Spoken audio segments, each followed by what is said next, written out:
After 13 years of civil war, which began in July 2011, Syria's opposition militias sensed an opportunity to weaken President Bashar al-Assad's grip on power. About 6 months into this plan, rebel group HTS gained weapons like the TB2 drones, Kirpi armored fighting vehicle, and military equipment from Turkey, made the bold move to strike on Aleppo and Damascus. But this is the Middle East, and there are more than 10 rebels groups fighting each other, like the Islamic State, also known as Daesh. It still remains active and continues to seek opportunities to regain territory. This spring, the United States military, which supports the Syrian Kurds, has been conducting airstrikes against Islamic State-controlled areas using aircraft such as the Boeing B-52 Stratofortress, the McDonnell Douglas F-15 Eagle, and the A-10 Thunderbolt, hitting almost 75 strikes in one day. We will also explore in detail how Bashar al-Assad escaped Syria, examining the timeline of events and the circumstances that caused his plane to lose altitude while flying over the Mediterranean Sea. All this and more in the video ahead. Why did Bashar al-Assad lose to the rebels? There are multiple key scenarios that explain why Bashar al-Assad has found himself in this precarious situation.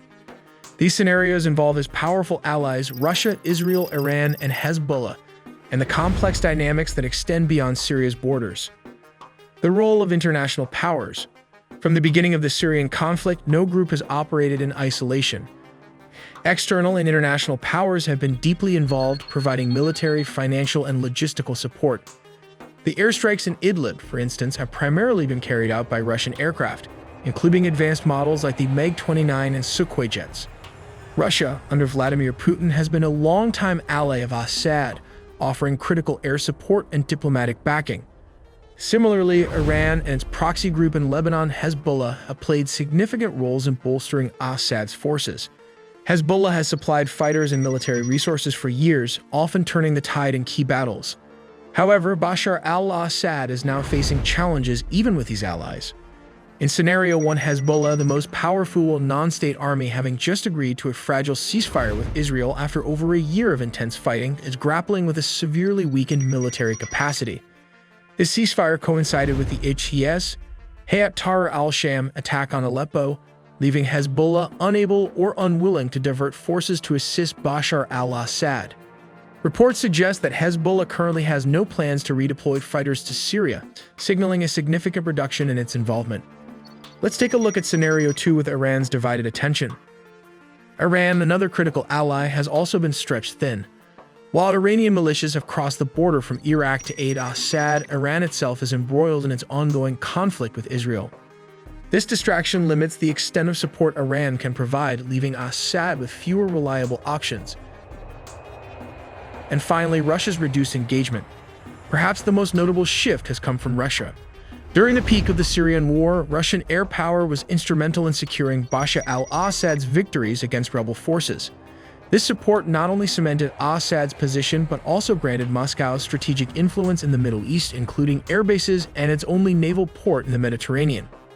However, circumstances have changed. Russia has been deeply entangled in its own war in Ukraine for nearly 3 years, diverting much of its military focus, including ground forces and air power. This diversion was evident in the delayed Russian response to the recent attack in Aleppo. Additionally, reports indicate that Moscow has withdrawn some ships from Syrian naval bases, signaling a decline in its overall commitment to Syria.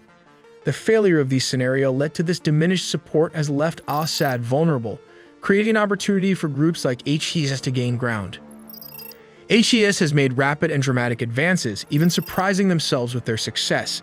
Their offensive strategies, once aimed at survival, have evolved into a calculated push to seize key territories like Aleppo and Hama. This led to the rebels' renewed momentum. HTS's success has placed the Syrian regime on the defensive, marking a pivotal moment in the conflict.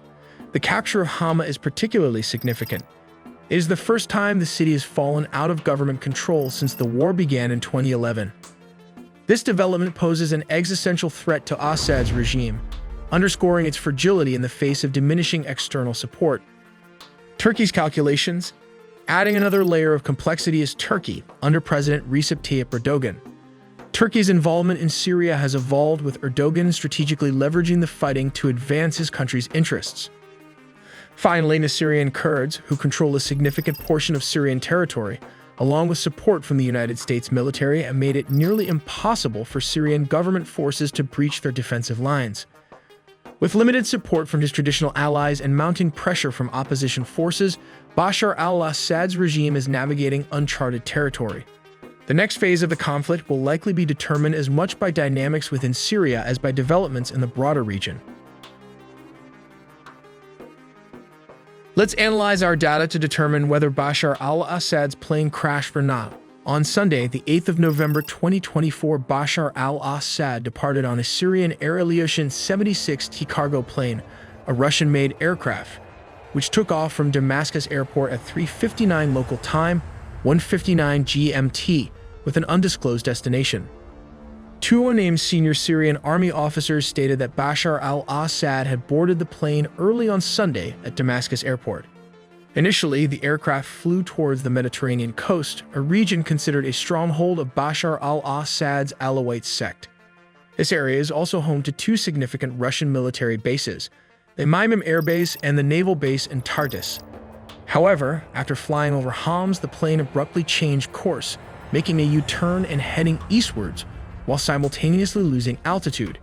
The plane's signal was lost at around 4:39, which is 2:39 Greenwich Mean Time, when it was approximately 13 kilometers, which is 8 miles west of Homs, and flying at an altitude of only 1,625 feet, which translates to around 495 meters.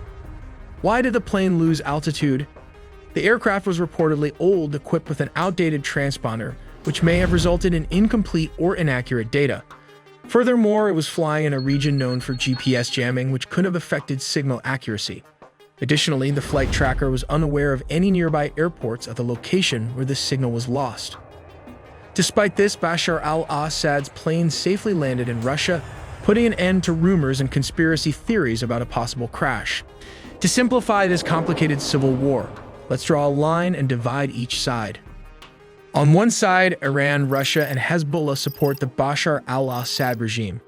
On the other side, the US government supports the Kurds. Just below, we have another group, Turkey, Saudi Arabia, and Qatar, which support the rebel groups. Then there's ISIS, and everyone seems to be fighting against them. However, Turkey is also fighting against the Kurds, which creates a very confusing scenario. To provide a clearer picture of Syria's complex and fragmented conflict, it is crucial to understand the territorial control among the key players on the ground. Four primary factions dominate different areas of the country, each backed by varying external powers and ideologies. The Syrian government forces, marked in red on many conflict maps, represent the Bashar al-Assad regime's primary military apparatus. These forces are supported by the National Defense Forces, a pro-government paramilitary group. The Assad regime also benefits from the significant backing of Russia, Iran, and Hezbollah, whose combined efforts have fortified and sustained its control over large swaths of territory, particularly in central and western Syria. The Syrian Democratic Forces, SDF, represented in yellow, consists largely of Kurdish fighters. This group, backed by the United States, controls much of eastern Syria, including areas rich in oil reserves. The SDF has played a critical role in the fight against ISIS and continues to manage regions under its control with the support of its international allies. HTS and other allied rebel factions, shown in green, operate primarily in the northwest. HTS, an evolution of the al-Nusra Front, previously aligned with al-Qaeda until severing ties in 2016, remains a dominant force in this region. Despite internal divisions, HTS maintains significant influence over the territories it controls. In the north, Turkish-backed rebel forces, including the Syrian National Army, hold ground along the Turkish border. Turkey has supported these groups as part of its broader strategy to counter Kurdish influence and establish a buffer zone. These areas, often marked in different shades of green, reflect Turkey's active involvement in the Syrian conflict. Meanwhile, these patches, the Islamic State or Daesh-dominated territory, still persist in some isolated desert regions, a stark reminder that the group's threat has not been entirely eradicated.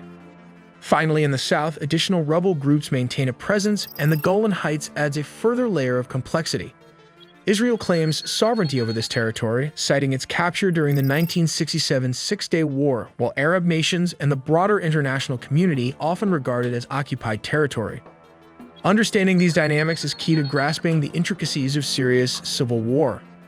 As an engineering channel, we also made the secrets behind this stealth bomber, so check this out and do subscribe to not miss a beat.